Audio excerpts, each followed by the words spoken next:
Good afternoon.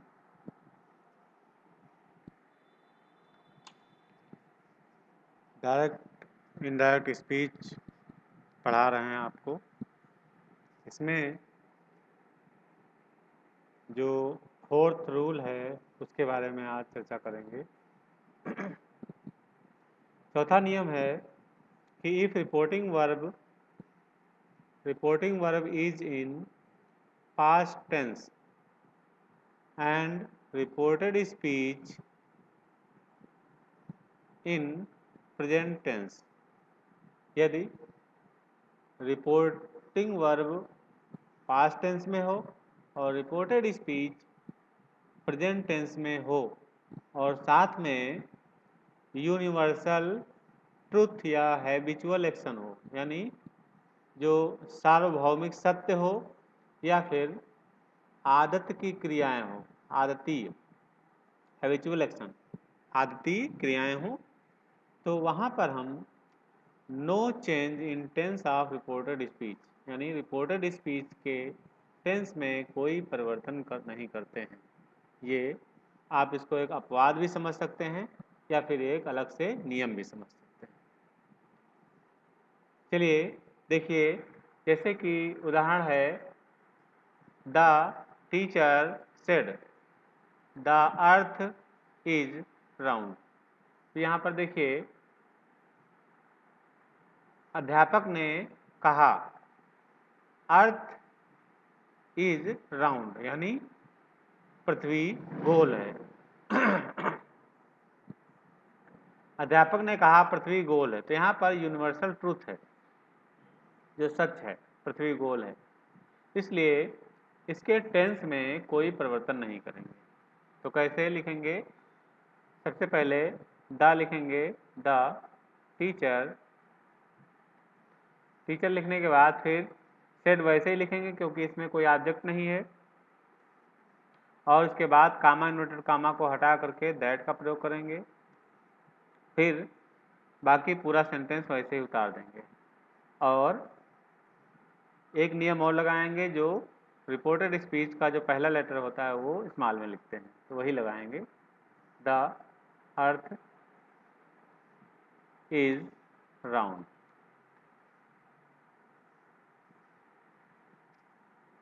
दूसरा उदाहरण देखते हैं, father said dogs bark at strangers. पिताजी कहते हैं या कहा, पिताजी ने कहा डॉग्स यानी कुत्ते भौंकते हैं अजनबियों पर, अजनबियों पर कुत्ते भौंकते हैं। पिताजी ने कहा अजनबियों पर कुत्ते भौंकते हैं। तो ये देखिए इसमें आदत प्रकट हो रही है, डॉग्स की जो है हैबिट प्रकट हो रही है, इसलिए इसके भी टेंस में कोई परिवर्तन नहीं करेंगे। क्या लिखेंगे हम? फादर सेड, और सेड ही लिखेंगे क्योंकि ऑब्जेक्ट कोई है नहीं, दैट लगाएंगे कामा इन्वर्टेड कामा की जगह पर, और फिर डॉग्स, डॉग्स में डी जो है स्मॉल लगाएंगे, और बार्क एट स्ट्रेंजर्स।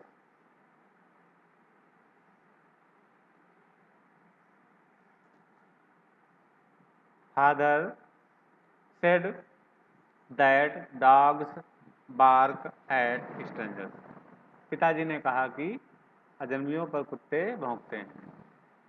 ये हो गया फोर्थ नियम।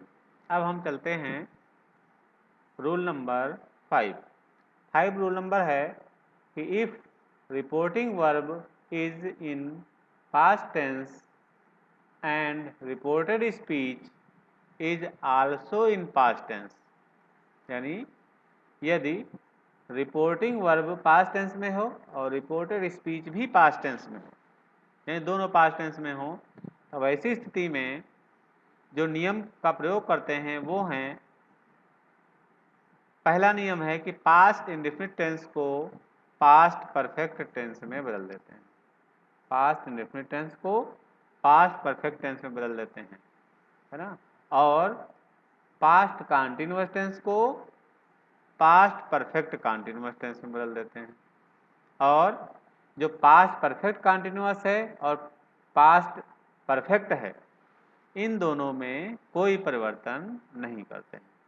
आइए देखते हैं उदाहरण के अनुसार। उदाहरण पहला है इसमें से कि ही सेड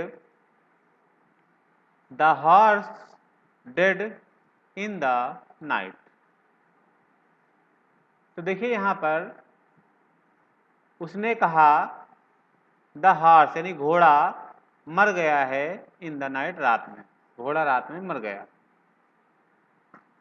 अब यहाँ पर देखिए ये लिखा हुआ है, यहाँ पर भी पास्ट टेंस है, मर गया, ये देखिए डेड लिखा हुआ है, सेकंड फॉर्म है, पास्ट इंडेफिनिट टेंस, और ये भी पास्ट में है, इसलिए इसको हम परफेक्ट में बदल देंगे। और परफेक्ट में बदलने के लिए आपको मालूम है कि पास्ट परफेक्ट का जो है वो होता है नियम कि सब्जेक्ट प्लस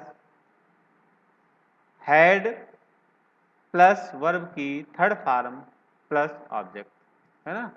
यानी हैड और ऑब्जेक्ट यहाँ पर जो वर्ब की थर्ड फॉर्म है उसको हम जोड़ेंगे, ये इसका काम यहाँ पर है।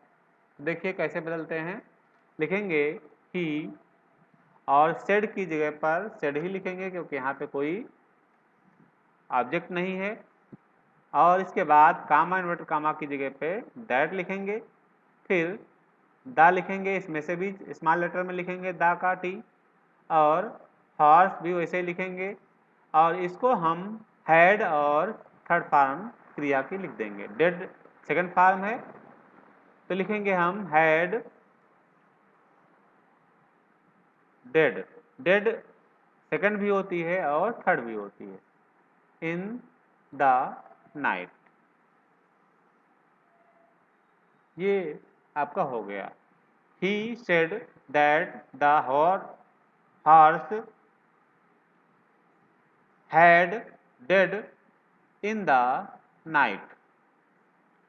दूसरा उदाहरण देखते हैं कि she said Sita was writing a letter. उसने कहा सीता एक पत्र लिख रही थी।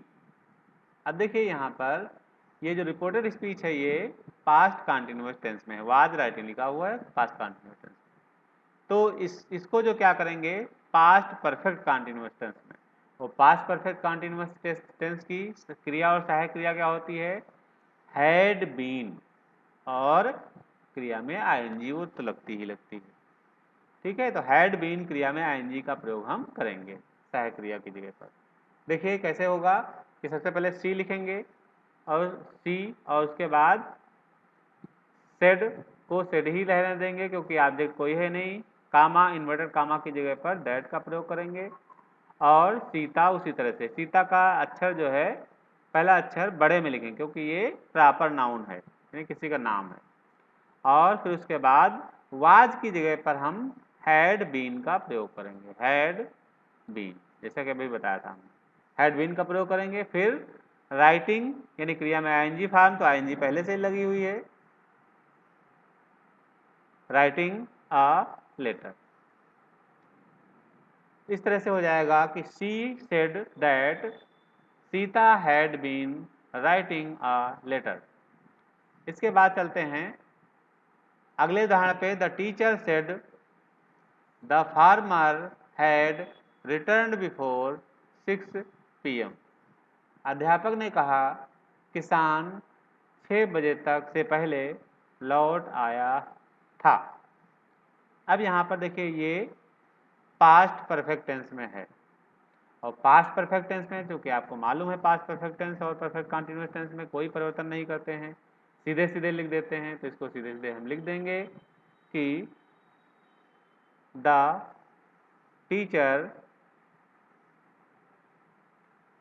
टीचर सेड, क्योंकि ऑब्जेक्ट कोई है नहीं दैट लगाएंगे कामा डॉट कामा की जगह पे, the farmer had returned before 6 PM। तो इस प्रकार से ये हो गया the teacher said that the farmer had return before 6 PM, यानी इसमें रिपोर्टेड स्पीच के टेंस में कोई परिवर्तन नहीं किया गया है। अब हम देखते हैं कि अगला उदाहरण है he said the gardener had been working for an hour. यहाँ पर देखिए ये सेंटेंस जो है पास्ट परफेक्ट कॉन्टिन्यूअस टेंस में दिया गया है। हैड बीन और working past perfect continuous tense में दिया गया है, इसलिए इसके भी क्रिया सहायक क्रिया या अर्थात टेंस में कोई परिवर्तन नहीं करेंगे और सेम टू सेम लिख देंगे। क्या लिखेंगे? ही सेड भी वैसे लिखा जाएगा क्योंकि ऑब्जेक्ट कोई नहीं है। कामा इन्वर्टेड कामा की जगह पर दैट और द का पहला लेटर स्मॉल में ही लगाएंगे क्योंकि प्रॉपर नाउन नहीं है। Gardener had been working for an hour. तो इस प्रकार से हमने देखा कि जो पास्ट टेंस में अगर रिपोर्टेड स्पीच है और रिपोर्टिंग वर्ब भी पास्ट टेंस में है तो रिपोर्टेड स्पीच के जो भाग में जो परिवर्तन पहला करते हैं कि यदि पास्ट इंडेफिनिट टेंस को पास्ट परफेक्ट में, पास्ट कॉन्टिन्यूअस को पास्ट परफेक्ट कॉन्टिन्यूअस टेंस में और पास्ट परफेक्ट या फिर पास्ट परफेक्ट कॉन्टिन्यूअस को कोई बदलाव नहीं किया जाता है। आइए अब देखते हैं 6th रूल यानी छठा नियम। छठा नियम है कि यदि रिपोर्टिंग वर्ब पास्ट टेंस में हो और रिपोर्टेड स्पीच की जो हेल्पिंग वर्ब है, रिपोर्टेड स्पीच की हेल्पिंग वर्ब है वो कुड हो, माइट हो, वुड हो, शुड हो, मस्ट हो, आर टू हो, तो उनकी भी वर्ब में या हेल्पिंग वर्ब में कोई भी चेंजिंग नहीं करते हैं। ध्यान दीजिए यहाँ पर यदि if reporting verb is in past tense and reported speech has helping verb could, might, would, should, must, are to, then no change in verb or helping verb, यानी हेल्पिंग वर्ब और वर्ब में कोई परिवर्तन नहीं करेंगे यदि इस तरह के शब्द अगर आए हैं हेल्पिंग वर्ब की जगह पर। आइए उदाहरण देखते हैं। पहला उदाहरण है Gopal said Krishna could go there. तो गोपाल ने कहा कृष्णा वहां जा सका, कृष्णा वहां जा सका या जा पाया।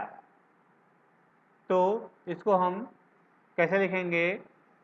गोपाल सेड, क्योंकि यहाँ पर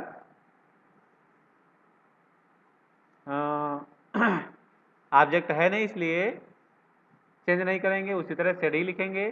कामा इन्वर्टेड कामा की जगह पे दैट लिखेंगे और कृष्णा चूंकि ये प्रॉपर नाउन में है इसलिए कैपिटल में लिखेंगे पहला अक्षर कृष्णा, और कुड उसी तरह से लिखेंगे, कोई चेंजिंग नहीं, देयर, कुड देयर। तो इस प्रकार से देखा आपने कि इस तरह के अगर कोई वर्ड्स आते हैं तो फिर उनमें कोई चेंजिंग नहीं करेंगे। तो ये हो जाएगा गोपाल सेड दैट कृष्णा, कृष्णा की स्पेलिंग गलत हो गई थी, Krishna, Krishna could go there. अगला उदाहरण देखते हैं कि Ravi said he should be there. Ravi ने कहा उसे वहां होना चाहिए, शुड का मतलब चाहिए होता है, उसे वहां होना चाहिए। तो इस क्या लिखेंगे कि रवि सेड, सेड लिखेंगे क्योंकि ऑब्जेक्ट कोई है नहीं, दैट लगाएंगे कॉमन रूट कामा की जगह पर और शुड वैसे उतार देंगे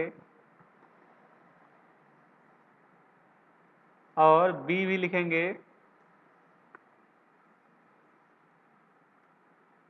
ये हो गया Ravi said that should that sorry ही छूट गया था, ही ही शुड, और ही जो है स्मॉल में ही ऐसे लिखा जाएगा, he should be there.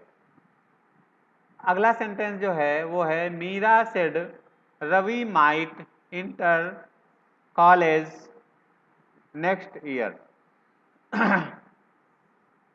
Meera ने कहा रवि माइट इंटर, ये देखिए इंटर का मतलब इंटर कॉलेज नहीं होता है, इसका मतलब होता है प्रवेश पाना।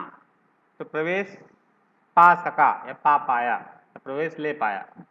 ठीक है, तो कॉलेज माने कॉलेज में, नेक्स्ट ईयर माने अगले साल, अगले वर्ष। तो यहाँ पर मीरा ने कहा रवि अगले वर्ष कॉलेज में प्रवेश ले पाया। तो इसका जो चेंजिंग करेंगे, कोई चेंज नहीं करेंगे उसमें, रिपोर्टेड स्पीच में, है ना। रिपोर्टिंग स्पीच में जो पहले से ही चेंज होता है वही चेंज होता रहेगा। क्या लिखेंगे, मीरा सेड, मीरा सेड और दैट लगाएंगे, Ravi might enter college next year. Meera said that Ravi might enter college next year. अगला जो उदाहरण है, the boys said the old man would sit and dream all day. देखिए यहाँ पर वुड लगा हुआ है, इसलिए इसमें भी कोई चेंजिंग नहीं होगी।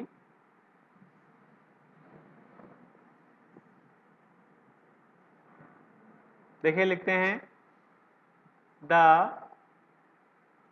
बॉयज सेड, इसी तरह लिखेंगे कोई ऑब्जेक्ट ना होने के कारण, कामा इन्वर्टेड कामा की जगह पे that the old man would sit and dream all day. The boys said that the old man would sit and dream all day. इसके बाद अगला जो उदाहरण है वो है The teacher said one must work or strive. अध्यापक ने कहा कि जो कोई भी व्यक्ति है उसको चाहिए, अवश्य चाहिए, काम करना चाहिए, या फिर स्टार्व माने होता है भूखे रहना, या फिर भूखे रहे, काम करे या फिर भूखा रहे। कोई भी व्यक्ति काम करे या फिर भूखा रहे। टीचर ने कहा कोई भी व्यक्ति काम करे या फिर भूखा रहे। तो यहाँ पर इसमें भी मस्ट लगा है, कोई चेंजिंग नहीं करेंगे। आइए देखते हैं, द टीचर सेड वैसे लिखेंगे क्योंकि कोई ऑब्जेक्ट ना हो नहीं है। दैट का प्रयोग करेंगे कामा इन्वर्टेड कामा की जगह पे। वन मस्ट उसी तरह से लिखेंगे, वर्क उसी तरह से लिखेंगे, or starve. The teacher said that one must work or starve. अगला जो उदाहरण है वो है the old man said to us good boys are to work hard. यानी बूढ़े आदमी ने हमसे कहा कि अच्छे जो लड़के हैं उन्हें कठिन परिश्रम करना चाहिए। आर टू माने भी चाहिए होता है, ये जो है सलाह के लिए होता है। तो आइए देखते हैं कैसे करेंगे। द ओल्ड मैन, अब यहाँ पे सेड टू लगा है, ऑब्जेक्ट है इसलिए टोल्ड लिखेंगे, टोल्ड, ठीक है, टोल्ड और अस, टोल्ड अस, और इसके बाद लिखेंगे गुड बॉयज, दैट लगा के, दैट